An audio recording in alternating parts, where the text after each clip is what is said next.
ഈ രണ്ട് കാര്യങ്ങൾ ഉത്തരവാദിത്വമുണ്ട്. അത് നേരിട്ട് കാണാൻ ഭാഗ്യം ലഭിച്ച ഒരു വ്യക്തി എന്ന നിലയ്ക്ക് രണ്ട് കാര്യങ്ങൾ. ഒന്ന്, ഏറ്റവും കൂടുതൽ കേട്ട മുദ്രാവാക്യം ഇൻകുലാബ് സിന്ദാബാദ് ആണ്. ഇൻകുലാബ് സിന്ദാബാദ് കഴിഞ്ഞ് വന്ദേ മാതരം ഒരുപാട് കേൾക്കാൻ അവസരമുണ്ടായി. ജയ് ജയ് ജയ് ജയ് ഭീം, ജയ് ഭീം നമ്മുടെ അംബേദ്കറിനെ സ്മരിക്കുന്നുണ്ടായി. ഭാരത് മാതാ കി ജയ് കേൾക്കുണ്ടായി. അങ്ങനെ വ്യത്യസ്ത ധാരകളെ ഒരുമിപ്പിക്കുന്ന ഒരു സമീപനം ഉണ്ടായി. പ്രത്യേകിച്ച് പഞ്ചാബ് ഭാഗത്ത് ഭഗത് സിംഗ് ആണ് ഏറ്റവും കൂടുതൽ വന്നത്. ഭഗത് സിംഗ് ഉണ്ട്, നമ്മുടെ ഗാന്ധിജി, അംബേദ്കർ, അങ്ങനെ ഒരുപാട് പേരെ വന്നിട്ടുണ്ട്. ഇതിൽ ഏറ്റവും രണ്ട് മൂന്ന് ക്രൂഷ്യൽ പോയിന്റ്സ് പറയാം. ഒന്ന്, ഇവർ ഫണ്ട് മേടിച്ചാണ് ചെയ്യുന്നതെന്ന് എനിക്കും മിനുവിനും ഒക്കെ അറിയുന്ന ദേശീയ തലത്തിലെ പ്രമുഖ പ്രമുഖ മാധ്യമ പ്രവർത്തകർ വരെ പച്ച കള്ളം പറഞ്ഞു. MEA ഇന്നലെ കൃത്യമായിട്ട് പറയുകയുണ്ടായി അങ്ങനെ വിദേശ ഫണ്ടിന്റെ യാതൊരു ഇൻഫർമേഷനും ഇല്ല. അവിടെയാണ് നമ്മുടെ കുട്ടികൾ അവർ പറയുന്ന രീതിയിൽ നമുക്ക് പറയാൻ പറ്റില്ലെങ്കിലും വളരെ സഭ്യമായി ഞാൻ പറയാം. ഈ രാജ്യദ്രോഹി എന്ന് വിളിക്കുന്നവരോട് രാജ്യദ്രോഹിയൊക്കെ താങ്കളുടെ പിതാവാണെന്നും തീവ്രവാദി എന്ന് വിളിക്കുന്നവരോട് തീവ്രവാദിയൊക്കെ നിങ്ങളുടെ കുടുംബക്കാരാണെന്നും ഈ കുട്ടികൾ ജെൻസി പിള്ളേർ പറയും. കാര്യം അവർക്ക് ഇതൊന്നിനെയും പേടിയില്ല. അതിന്റെ പ്രത്യേകത എന്ന് പറഞ്ഞാൽ അവർക്ക് ED പേടിയില്ല, IT ഡിപ്പാർട്ട്മെന്റിനെ പേടിയില്ല, ഇൻകം ടാക്സിനെ പേടിയില്ല, ബാക്കി ഒരു കാര്യങ്ങളെ അവർക്ക് പേടിയില്ല. അപ്പൊ ഈ ഫിയർലെസ് ആ ഒരു ജനറേഷനോട് ഫൈറ്റ് ചെയ്യുമ്പോൾ പ്രൊപ്പഗാൻഡ വെച്ച് ഫൈറ്റ് ചെയ്യുന്നതിൽ അർത്ഥമില്ല. അവിടെയാണ് ഏറ്റവും ബഹുമാനിക്കേണ്ടത് ശ്രീ മുരളി മനോഹർ ജോഷിയെ പോലുള്ള നിലപാട് എടുത്തെടുത്ത് നമ്മൾ പറയണം. പെൺകുട്ടികളെ മോശമായി ലൈംഗികപരമായി അടിക്കുകയുണ്ടായി. അതായത് ദുരുദ്ദേശത്തോടു കൂടി അവരുടെ ശരീരത്തിന്റെ സ്വകാര്യ ഭാഗങ്ങളിൽ ലാത്തി വെച്ചടിച്ചിട്ട് പോലീസുകാർ പരസ്പരം നോക്കി ചിരിക്കുന്ന രംഗങ്ങൾ വരെ ഉണ്ടായി. ബ്രൂട്ടലി മിസ്ഹാൻഡിൽഡ് എന്ന വാക്കാണ് ശ്രീ മുരളി മനോഹർ ജോഷിയെ പോലെ BJPയുടെ ഒരു സ്ഥാപക നേതാവ് ഉപയോഗിച്ചത്. സ്വാഗതാർഹമാണ്.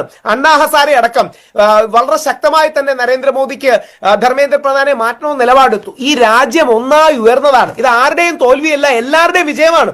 എന്തൊക്കെ കള്ളങ്ങൾ പറഞ്ഞു ട്രംപ്, പാകിസ്ഥാൻ, ബംഗ്ലാദേശ്, ഖത്തർ, എത്രയെത്ര കള്ളങ്ങൾ പറഞ്ഞു. ഒരു ഗാന്ധിയൻ സമര രീതി വിജയിക്കുമെന്ന് സോനം വാങ്ചുക്കും അഭിജിത്തും ഒക്കെ ഏറ്റവും നല്ല രീതി കാണിച്ചു തന്നു. എനിക്കതിൽ ഇൻസ്പയർഡ് ആയ ഒരു കാര്യം കൂടെ പറയാം. അത് റിയ ആഹിർ എന്ന പെൺകുട്ടിയാണ്.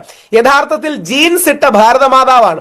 ജീൻസ് ഇട്ട ഈ പെൺകുട്ടി വ്യാജമായി പിള്ളേരെ അറസ്റ്റ് ചെയ്തുകൊണ്ട് പോകുന്ന പോലീസിന്റെ ഇതിന് മുമ്പിലേക്ക് കയറി നിന്ന് അത് തടയുകയും അറസ്റ്റ് മെമ്മോ എവിടെന്ന് ചോദിച്ച് ആ പിള്ളേരെ ഇറക്കുകയും ചെയ്തു.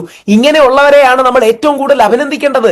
ഈ യങ്സ്റ്റേഴ്സിന്റെ കയ്യിലല്ലേ ഈ രാജ്യം ഭാവി പോസിറ്റീവായി പോകുന്നത്. അപ്പൊ ഈ പോസിറ്റീവായ കാര്യങ്ങളെ കാണാതെ ഏകപക്ഷീയമായി രാജ്യദ്രോഹി എന്ന ചാപ്പ ആർക്കും കൊടുക്കുന്നത് നമ്മുടെ വലതുപക്ഷത്തെ സുഹൃത്തുക്കൾക്കോ തീവ്ര വലതുപക്ഷത്തെ സുഹൃത്തുക്കൾക്കോ ചേരുന്ന ഒരു കാര്യമല്ല. ഇനി CJP എത്ര അഭിനന്ദിച്ചാലും മതിയാകില്ല. അവർ വളരെ ഇന്നോവേറ്റീവ് രീതി എടുത്തു. എനിക്കൊന്ന് പ്രേമചന്ദ് സാറൊക്കെ വളരെ കൃത്യമായി പറഞ്ഞതുപോലെ അവര് സിംഗിൾ മൈൻഡഡ് ആയിരുന്നു. ഇൻസ്റ്റാഗ്രാമിലായിരുന്നു പോരാട്ടം. ഞാൻ വളരെ ആദരിക്കുന്ന മോദിജി നേരിട്ട് അവസാന റൗണ്ട് യുദ്ധത്തിനിറങ്ങി. സാക്ഷാൽ മോദിജി പരിചയമില്ലാത്ത സെൽഫി വീഡിയോ ആദ്യ ദിവസം എടുത്തു, രണ്ടാം ദിവസം നല്ല ക്യാമറ ആംഗിളിൽ എടുത്തു. അത് കോടിക്കണക്കിലേക്ക് പോയി. പക്ഷേ കളക്റ്റീവ് ഇന്ത്യൻ യൂത്തിന്റെ ആ ശക്തിക്ക് മുമ്പിൽ പ്രധാനമന്ത്രി അടക്കമുള്ളവർക്ക് പിടിച്ചു നിൽക്കാൻ കഴിയില്ല എന്ന കാര്യത്തിൽ സംശയമൊന്നുമില്ല. അപ്പോ നമ്മുടെ യുവത്വം ജയിച്ചതാണ്. എനിക്ക് തോന്നുന്നു BJPക്കാർ പോലും ഉള്ളിന്റെ ഉള്ളിൽ സന്തോഷിക്കണം. നമ്മുടെ ഇന്ത്യൻ യുവത്വത്തിന്റെ വലിയൊരു വിജയമാണ്. അനാവശ്യമായി അൺഫെയർ ആയിട്ട് ഒരുപാട് തെറ്റായ വിമർശനങ്ങൾ പറഞ്ഞു. അതെല്ലാം തിരിച്ച് അവർക്ക് എടുക്കാൻ കഴിയണം. നമ്മുടെ യുവതയുടെ വിജയമാണ്. ക്രിയേറ്റീവാണ്. അവർ പാടുന്നു, മറ്റേ കവിത എഴുതുന്നു, ഒരുപാട് കാര്യങ്ങൾ. 1% തെറ്റ് കാണാം. നേരത്തെ ശ്രീ ഷാബു പറഞ്ഞു ഒരു കാര്യം ശരിയാണ്. നമ്മുടെ കേരളത്തിൽ നിന്ന് പോയി ഒരുത്തൻ മതഭ്രാന്ത് കയറി എന്തൊക്കെയോ പറഞ്ഞു. കയാമത്ത് വരികയാണ്, ലോകാവസാനം വരികയാണ്, അതിന്റെ ലക്ഷണമാണെന്നൊക്കെ പാറ്റാൻ. അതിനെ നമുക്ക് എല്ലാവർക്കും തള്ളി പറയാം. പക്ഷെ 99.99% കുട്ടികളുടെ ഭാഗത്തായിരുന്നു ന്യായം. പോലീസാണ് അക്രമം പ്രൊവോക്ക് ചെയ്തത്. പോലീസുകാർ തല്ലി പൊളിക്കുന്ന പല വാഹനങ്ങളുടെ രംഗങ്ങളുണ്ട്. പോലീസുകാർ കല്ലെറിയുന്ന രംഗങ്ങളുണ്ട്.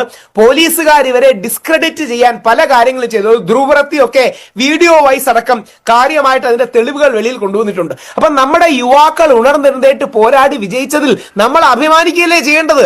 കാര്യം ചോദിക്കാനും പറയാനും ഈ നാട് നാളുണ്ടായി. പണ്ട് പിള്ളേർ പറയുമായിരുന്നു മുതിർന്നവർ ഞങ്ങൾക്ക് വേണ്ടി ചോദിക്കാനും പറയുമെന്ന്. ഇന്ന് മുതിർന്നവർ പറയണം പിള്ളേർ നമുക്ക് വേണ്ടി ചോദിക്കാനും പറയാനും ഉണ്ടെന്ന്. അപ്പൊ നമ്മൾ എല്ലാം സന്തോഷിക്കേണ്ടതാണ്. ഇത് പരാജയമാണെന്ന് വ്യാഖ്യാനിക്കുന്നവർ കാണും മോദിജിയുടെ. പക്ഷേ നമ്മുടെ എല്ലാവരുടെയും വിജയമാണ്, ഈ രാജ്യത്തിന്റെ വിജയമാണ്.